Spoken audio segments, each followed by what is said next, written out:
Hello friends, welcome to Taj daily life vlogs. అందరూ ఎలా ఉన్నారు? బాగున్నారా? నేను కూడా బాగానే ఉన్నానండి. ఈరోజు నేను మీకు చూపిస్తున్నాను పైన క్రంచీగా లోపల సాఫ్ట్ అండ్ స్వీట్గా ఉండే స్వీట్ రోజెస్. ఈ రోజెస్ని ఎలా రెడీ చేసుకోవాలో చూసే ముందు నా ఛానల్ని కనుక ఫస్ట్ టైం విజిట్ చేస్తున్నట్లయితే తప్పకుండా సబ్స్క్రైబ్ చేసుకోండి. పక్కన ఉన్న బెల్ ఐకాన్ని ప్రెస్ చేసి ఇలాంటి మోర్ వీడియోస్ చూసేయండి. ఇప్పుడు రెసిపీలోకి వెళ్ళిపోదాం. ముందుగా 2 కప్పుల మైదా పిండిని తీసుకుందామండి. అందులో కొద్దిగా సాల్ట్ని యాడ్ చేసుకొని ముందుగా వేడి చేసి పెట్టుకున్న నెయ్యిని యాడ్ చేస్తున్నానండి. ఒక 3-4 స్పూన్స్ నెయ్యిని యాడ్ చేసుకొని ఆ నెయ్యి అంతా పిండికి పట్టేలాగా చక్కగా కలుపుకోవాలండి. చూపిస్తున్న విధంగా ఇలా పిండి ముద్ద కడితే మనకి నెయ్యి సరిపోయినట్టు అనమాట. ఇప్పుడు ఇందులో కొద్దిగా నీళ్లు వేసుకుంటూ మనం పిండి ముద్దని తయారు చేసుకోవాలి. ఇలా చూపిస్తున్న విధంగా కొద్దిగా వాటర్ వేసుకుంటూ మనం పిండి ముద్దని రెడీ చేసుకోవాలండి. మనం చపాతీ పిండి కలుపుకుంటాం కదండి, ఆ విధంగా ఈ పిండి ముద్దని కలుపుకుంటే సరిపోతుందండి. ఎక్కువగా గట్టిగా కలపాల్సిన అవసరం కూడా లేదు. ఈ విధంగా పిండి ముద్దని రెడీ చేసుకోవాలండి. ఇలా రెడీ చేసుకున్న ఈ ముద్దని తడి ఆరిపోకుండా కొద్దిగా ఆయిల్ అప్లై చేసుకొని ఒక 10 నిమిషాల పాటు పక్కన పెట్టేసుకుందామండి.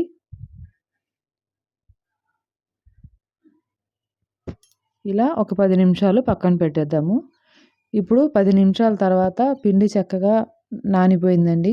ఇలా నానిన పిండిని చిన్న ముద్దలుగా చేసుకొని పక్కన పెట్టుకోవాలి. చిన్న ఉండలుగా చేసుకోవాలండి. చూస్తున్నారు కదా, ఆ విధంగా చిన్న ఉండలుగా చేసుకొని పక్కన పెట్టేసుకోవాలి. ఇలా చేసుకున్న తర్వాత ఒక వెడల్పాటి ప్లేట్ని తీసుకొని దాని మీద కాస్త పొడిపిండి జల్లుకొని మనం ఇప్పుడు చపాతీలాగా ఒత్తుకోవాలండి. చూస్తున్నారు కదా, అలా మనం చపాతీలాగా చేసుకోవాలి. మరీ పల్చగా చేయాల్సిన అవసరం లేదు, అలా అని మరీ మందంగా కూడా అవసరం లేదు. మీడియం సైజులో చేసుకుంటే సరిపోతుందండి.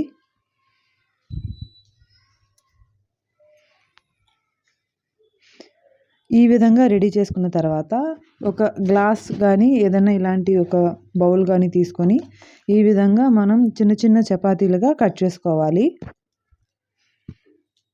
నేను ఈ విధంగా ఒక గిన్నె తీసుకొని ఆ గిన్నెతో కట్ చేసుకుంటున్నాను. కట్ చేసిన తర్వాత ఇలాగా ఎక్సెస్ పిండినంతా పక్కకు తీసేసుకోవాలండి. పక్కకు తీసేసుకున్న తర్వాత ఇలా రెడీ చేసుకున్న చిన్న చపాతీలని ఇప్పుడు ఒకదాని మీద ఒకటి ప్లేస్ చేసుకోవాలండి. చూస్తున్నారు కదా, ఇలా చూపిస్తున్న విధంగా ఒకదాని మీద ఒకటి ప్లేస్ చేసుకోవాలి. ఇలా ప్లేస్ చేసుకొని వాటిని మనం చక్కగా రోల్ చేసుకోవాలండి. చూస్తున్నారు కదా, చూపిస్తున్న విధంగా ఏమాత్రం గ్యాప్ లేకుండా చక్కగా రోల్ చేసుకోవాలి. ఇలా రోల్ చేసిన తర్వాత ఎడ్జెస్కి కాస్త వాటర్ అప్లై చేస్తే మనకి ఎడ్జెస్ విడిపోకుండా ఉంటాయి. ఇలా రెడీ అయిన తర్వాత ఇలా మధ్యకి హాఫ్గా కట్ చేస్తే మనకి 2 రోజెస్ అనేవి రెడీ అవుతాయండి. ఇలా రెడీ అయిన ఈ రోజుని కాస్త మనం చేత్తో పెటల్స్ని వెడల్పుగా చేసుకుంటే మనకి రోజ్ రెడీ అయిపోతుందండి. చూశారు కదా, ఎంత చక్కగా ఉన్నాయో కదా రోజెస్ లాగా. ఇలాగే ఇంకొకటి కూడా చూపిస్తున్నాను చూడండి, మీకు బాగా అర్థమవుతుంది. ఇలా ఒకదాని మీద ఒకటి ప్లేస్ చేసుకొని ఏమాత్రం గ్యాప్ లేకుండా చక్కగా రోల్ చేసుకోవాలి. ఇలా రోల్ చేసిన తర్వాత దాన్ని మధ్యకి కట్ చేసుకొని చక్కగా పెటల్స్ని మనం చేత్తో కాస్త వెడల్పుగా చేసుకుంటే మనకి రోజ్ ఆకారం రెడీ అయిపోతుందండి. చూసారు కదా, ఇలా అన్నీ రెడీ చేసుకొని పెట్టేసుకోవాలి. ఇలా రెడీ చేసి పక్కన పెట్టేసిన తర్వాత డీప్ ఫ్రైకి సరిపడా ఆయిల్ పెట్టుకొని ఆయిల్ హీట్ అయిందా లేదా అని ఒకసారి చూసుకున్న తర్వాత ఆయిల్ హీట్ అయిందండి. ఇలా ఆయిల్ హీట్ అయిన తర్వాత మనం ముందుగా రెడీ చేసి పెట్టుకున్న రోజెస్ని ఒకదాని తర్వాత ఒకటి వేసుకోవాలండి. మొత్తం ఒకేసారి వేస్తే ఒకదానికొకటి అతుక్కుపోతాయి, లేదంటే విడిపోతాయి. కాబట్టి ఒక్కొక్కటిగా మెల్లగా వేసుకోవాలి.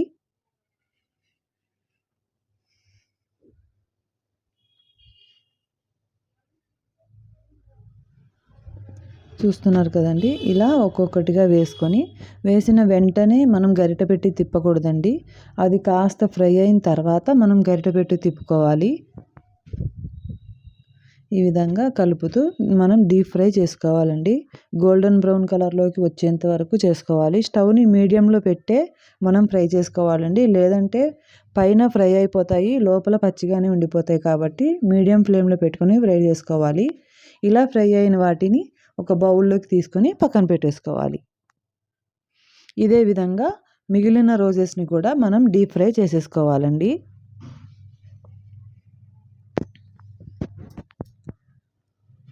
ఇలా అన్నింటినీ ఫ్రై చేయడం అయిపోయిన తర్వాత అన్నీ ఒక బౌల్లోకి తీసుకొని పక్కన పెట్టేసుకోవాలి. చూసారు కదా, చక్కగా ఒకే విధంగా ఈవెన్గా డీప్ ఫ్రై అయిపోయాయి. ఇప్పుడు షుగర్ సిరప్ రెడీ చేసుకుందామండి. దానికోసం 1 కప్పు షుగర్కి 1 కప్పు వాటర్ని తీసుకుంటున్నానండి. షుగర్ సిరప్ మనకు ఎంత కావాలో చూసుకొని మనం తీసుకోవాలి. నేను 1 కప్పుకి 1 కప్పు వాటర్ తీసుకొని స్టవ్ మీద పెట్టేశానండి. షుగర్ కరుగుతున్నప్పుడు చక్కగా కలుపుతూ రెడీ చేసుకోవాలి.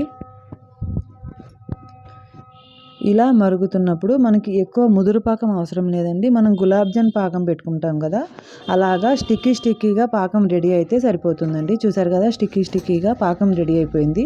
ఇప్పుడు ఇందులో ఇలాచీ పౌడర్ని యాడ్ చేసుకోవాలి. ఇలాచీ పౌడర్ యాడ్ చేసిన తర్వాత కాస్త కలుపుకొని స్టవ్ ఆఫ్ చేసేసుకోవాలి.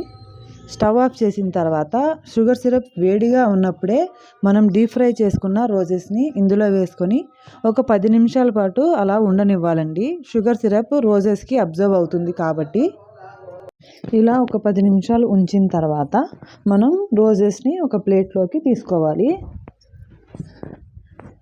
ఇలాగే మిగిలిన రోజెస్ని కూడా షుగర్ సిరప్లో వేసుకొని ఒక 10 నిమిషాలు పాటు వదిలేసి మనం తీసుకోవాలండి.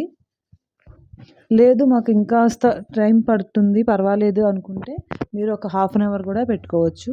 చూసారు కదా, మనకి పైన క్రంచీగా లోపల సాఫ్ట్ అండ్ స్వీట్గా ఉండే స్వీట్ రోజెస్ రెడీ అయిపోయాయండి.